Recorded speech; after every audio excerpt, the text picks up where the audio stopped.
Bro, why are you bringing us into this? Okay, arrin kale oo muhiim ayaan ku darayaa. Dadkan dabcan Quraanka gubaya badankooda He committed suicide. muxuu isu dilay? Deep down inside, he's so empty.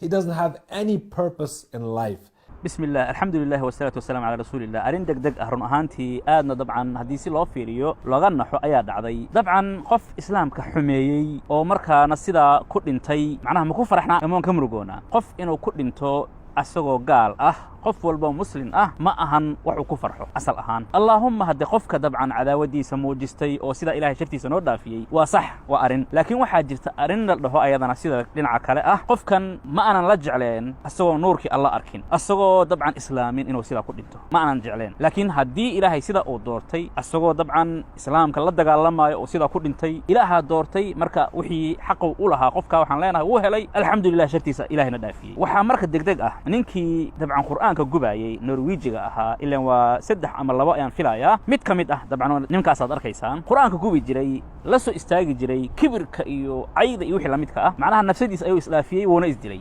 waxa marka cajiib ah muxuu isu dilay inta qof ee ka hadashay dabcan ama ilaaha ka hadlay waxay sheegeen islaafinta oo nafsadiisa islaafiyay inay ka timid dabcan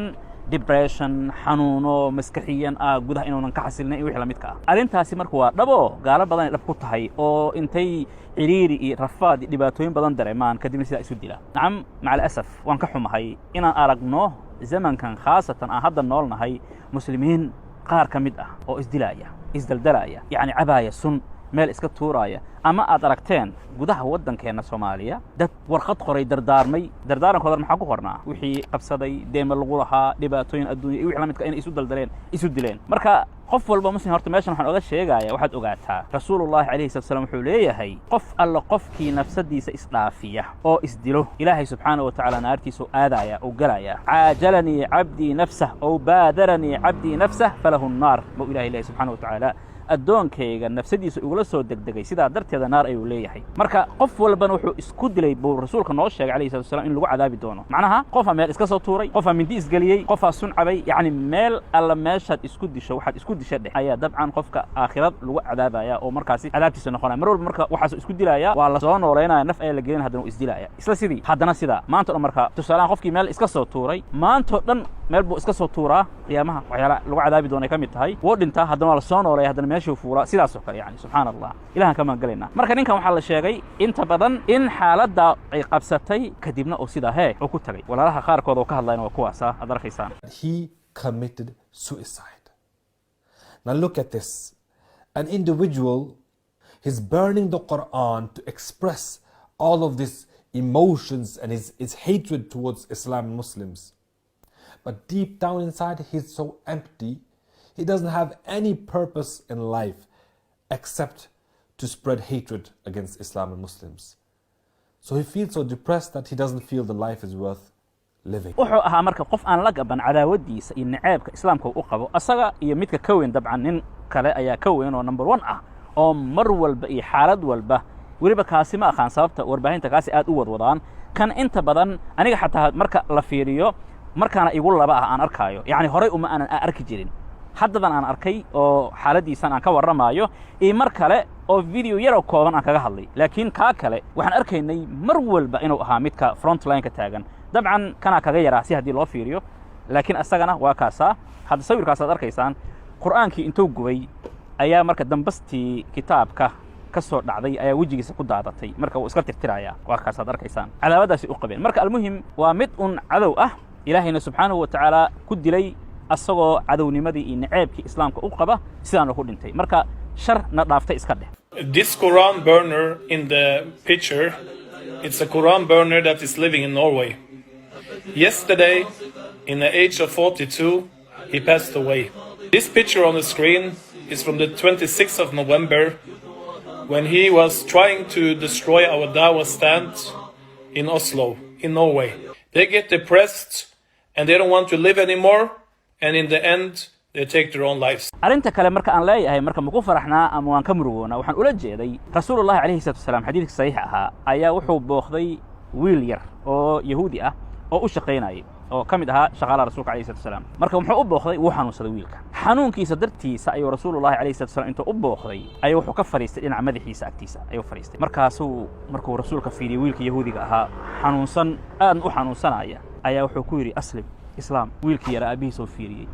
markaasuu aabihiisana wuxuu ku yiri ma taqaanaa أطيع أبي القاسم رسولك أطيع أبي القاسم أطيع مركا سويلك إسلامي أنا سورينا حديثك رسولك عليه الصلاة والسلام أنتو فرحي مرأة مركا أكسب بحي قريجي ومركا ويلكا كجري طبعا أما خلقي أكسب بحي أيا رسولك وحوي متهانا الحمد لله الذي أنقذه من النار إلهي بامهات إسكاله كبد بادي النار تا مركا قفل بو قال هدف كان وحويان إنه إلهي سبحانه وتعالى إسلام كسيو نور يلابتيسه كشرح دينتيس الله سبحانه وتعالى نارنا كبدباديو هدف كان وانت عداوت كلا حمان كان انا ما خبنا هبا يراتee sida darteeda ayaa la doonayaa qof walba xumaan lagu sameeyo inaan si wanaagsan ula dhaqano asalka allahumma qofka muxaaribka qofka cadowga qofka aanan joogsanayn yaani oo soo taagan habeen imaalin kuwaas oo kale nacam xaaladahan markay ku dhacaan إلهي وحن لينهي الحمد لله شرط ودانا ضافتي وحي أي إلهي سبحانه وتعالى أي هرتيسا حق درادي حمانة المسلمين تكوسا ما ينهي إلهي تبارك وتعالى يكجرايا مركا نينكا يكوى بدن ولا متأة محا دعاية أما صالحان مركا أرنتا السميان كتابك إني قبان محا بدل كذا دعاية وحا دعاية إن مسلمين تيلقوا براروغان قرآنك حقيق وحاء dad badan oo la wareysanayaan arkay oo gabdho ay kamid yihiin niman ay kamid yihiin mid waxay leedahay ma taqaanaa xijaab ma aanan qaadan jirin boorsadayda وكان هذا يجرى وان سو إبسدي والله واسع حجابا سو إبسدي يعني إسلام حسوسية مثل لو حوله قرآن كلباتن سنة ما أنا فرن ما أنا أخرين ما أخرين معنى هذا ما تكون جن خفكاس ما أنت وحان دونا يا هي إن المساج كتجو صوت كذا قرآن كان أخريه الله أكبر مركا وصح وحيال خير كيس أن عيل إيو حناق نجاك إنه أن طبعا حمان إشارة أمله إنه يا إلهي سبحانه وتعالى وحكي يوم عكس كذا يعني قف ما أركت تسالهان جبي مركا أو جبانه هي إسبيتالك اللي جي إسبيتالك مركا أو تجي هي إسلامي مركز لي الحمد لله ماشان إسلامك أن إمد حمانا لو أركي جبيتانك لكن إلهي تبارك وتعالى إسلام إيو وانا إلى الدوني قف كره يورن فان كلافرن نينكي هولنديس كاها إسلامك آد النبعة آد أديري جري كسيديس دار مران كهضلي المهم وحو قدق قالوا محي إنه كتاب بوك قره أو إسلامك كعينايو إلهي تبارك وتعالى قرآن كيس كعينايو مركو بالله بي oo baxfigi sanawat dhinacan kalena buugi oo ka qoraayo oo baxfigi sanawat oo dabcan islaamkii baaridiisa akhrintii oo ku jiro buugiisa xumaanta ahaana uu qoraayo ayaa maxaa dhacday ma taqaana habeenada kamid ah intuu cabbaar uu akhriyay macnaha kutubtii islaamka uu akhriyay ayaa hadda suuxii wuxuu soo kacay ninkiyo go'aan meel uu ka gaaray adi sheeg wuxuu yiri riyay ila ahayd waxaan soo kacay anigoo islaamka jecel iyo wanaag iyo sugila inaan misaajidka tago ardo Allahu akbar marka u fiirso qofkan daqiiqada ka hor ama saacada ka hor intuunan seexan ka hor cadow ahaa islaamka naceebkiisa la seexday kutubtii dabcan islaamkan agtiisa qaar ay yaaleen oo akhrinaya macnaha si uu information khaldan oo uga bixiyo oo u rogo qaybna kutubta asaga ama buugiisana oo agtiisa yaalo qoraayo macnaha xumaan wixii inta uu ka akhriyo rogaa xumaan u rogaa ilaahay saasoo ka dhigay maanta wuxuu kamid yahay ninkaasi sawirkiisa aad arkaysaan Joran van Claveren wuxuu kamid yahay muslimiinta dadka difaaca oo habeen iyo maalin xisbigii xumaa ee markaasi muslimiinta lidku ku ahaa asaguna oo kamid ahaan jiray maanta uu ka difaaca oo la hadla oo hor taagan yahay idaacadii waagaasi bumbuunin jirana maanta ayagoo u sharaxa bal waxaan dhihi karaa xaqiiqatan ninka wuxuu daha ka qaaday idaacadaha sababta ilaan ma ogtahay propagandadan islaam naceebka iyo wixii la midka ah ma ahan shakhsi iyo laba ma ahan idaacadaha bumbuuniya tusaale ahaan مثلا qofkan hadda dhintay ee isdilay ee quraanka gubayay idaacadaha waaweyn ma inaan sheegin laakiin mar alla marka uu gubayay way bumbuuninayeen laakiin hadda inuu isdilay u fiirso maskaxda qof looga jiray oo macnaha maskaxda wali ulama jeedo waxaan ula jeedaa maskaxda qof looga jiray anihi qof adiga intuu xasili waayay ilaa Allah tabaaraka wa taala marka uu leeyahay alladina aamanu wa tatma'innu qulubuhum bidhikrillah ala bidhikrillah تطمئن القلوب عد الله آمنتي رميسي ذكرك الله سبحانه وتعالى قرآن كيس الله سبحانه وتعالى لابتوضا كخوبة يعني قلوبتي كنوليهين وانا تو رسول الله عليه الصلاة والسلام أوليه متك إلهي حسى الذي يذكر الله والذي لا يذكر الله كمثل الحي والميت قف إلهي حسا كان إلهي حسن وحي لمديهين قف نول يقف دنتي يعني مت حي أي من نول كور مركا حد أنت إلهي أدو ذا حسته كتاب كيسا أخريسته قلوبتا كدقيسا واتحسليسا أما قف كان وامح محاكو دعاية سيد خلداسي عدا ودئي حمانتي أقبة بدن كود محاكو دعاية قبشو ومدو الخاضان كران مركا نولشي أكو أتكانيسا ميليها كسو حلماية هل شيء دباتا كود دعضي أي إسو دلايان إن يرو مثلا دين ير أما وحيرو سيكا نقضي أما كخلدمي أي نفت إسو لافين maxaa nafsada awalba nolosha dhibaysay nolosha ku dhibnaayeen sidaa darteeda sida ninkan islaamay oo ilaahay tabaaraka wa tacaala diintiisa maanta difaacaya asaga maahan way badan yihiin inuu ilaahay tabaaraka wa tacaala kuwa kale ee sharta wada inuu ilaahay soo rogan ilaahay u barinayna subxaanahu wa tacaala oo waxaan leenahay ilaahay subxaanahu wa tacaala soo hanuuniyo dhammaantooda hanuunkaan la jecelnahay hadda kii ilaahay tabaaraka wa tacaala hanuun ugu talagelinna asagaa sidiisa ku qaadanaya biidni illahi tacaala sida kan hadda baxay oo kale walaal marka waxaan ku khatimayaa marka allah ku barakeeye diintaada baro akhriso noqo qof ilaahay tabaaraka wa tacaala xiriir wanaagsan la leh qof salaadaha ooga qof kitaabka alle fura intaa oo dhan waxaa ku jirta badbaadada adduun iyo aakhiro okay arrin kale muhiim ayaan ku darayaa dadkan dabcan quraanka gubaya badankooda ama intooda badan sabay u gubaanaan ogaaday sabab ay u gubaan aan ogaaday ama dawladda marka meesha ay joogaan ay ugu fasaxayso aan ogaaday waxa dhacday isbuuc hadda la soo dhaafay nin muslim ah oo Swedish ah ayaa wuxuu dabcan booliiska ka codsaday oo sheegayna dabcan inuu rabo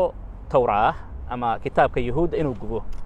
waxa dhacday arintii mar alla marka uu shaaciyay community yahuudda ay maqleen maxaa dhacay mataqaanaa markiiba inay aadeen booliiska ay ka codsadeen arintaa inaynan diyaar u ahayn inaynan rabin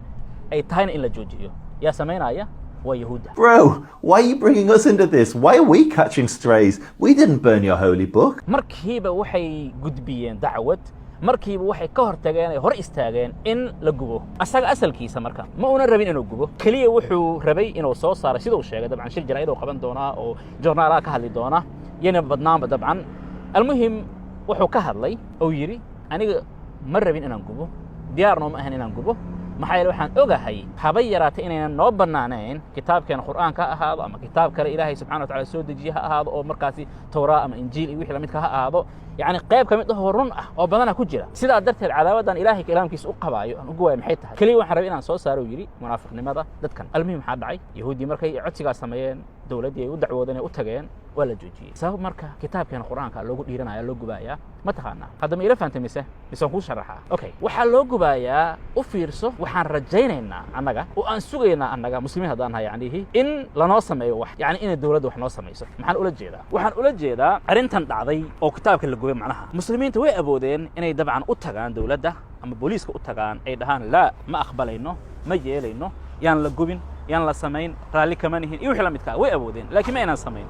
maxaa rajayn waxay rajaynayaan waa maxay macna halka waxa laga soo tagtiin badan ayaa nalka indaha iga hayay marka almuhim waxaan rajaynaa inta badan in wax la noo qabto war dawladahan inay kugu mashquulaan ama wax ku qabtaan iska daaye ayaga cadowgaada ah marka nacam ma dhici lahayd haddii muslimiinta intay tagaan ayagoo isku duubanay diidaan in marka booliiska uu fasax siin lahaa lana waardiyen lahaa macnaha ma dhici lahayd macquul ma ahayd oo arintaasi waxaan dhahaynaa waa laga yaabaa inay dhici lahayd waa laga yaabaa sidaas oo kale inay dabcan la aqbalo muslimiinta arintooda almuhim waxaan ula jeedaa ficilka ka hortagiisa sida yahuud ay sameeyeen aqliga u fiirso mar alla marka ay maqleen markiiba booliiska ku ordeenay dhahan la ma rabin in la sameeyo ma doonin in la sameeyo bal muslimiinta maxaa ka dhibaya ama maxaa yani dhib ay ku haysay in ay arintaas sameeyaan marka almuhim waxaan u arkaa aniga 10 inay tahay run ahaantii noo dhigay ayna tahay 10 inaan ka qaadano macnaha arintan mar alla markay dhici rabto oo qofkan uu diyaarsanayo idaacadaha dhana ka hadla waa la sheegaa marka annaga inaan isu diyaarino wadan walba ay ahaato macnaha waxa ay ka dhacdaa mesela Norway ka dhacdaa waxay ka dhacdaa Sweden ay ka dhacdaa waxay ka dhacdaa Denmark ay ka dhacdaa waxay ka dhacdaa Holland ay ka dhacdaa marka muslimiinta wadanka ku nool inay noqdaan dad isku xiran isku duuban kadibna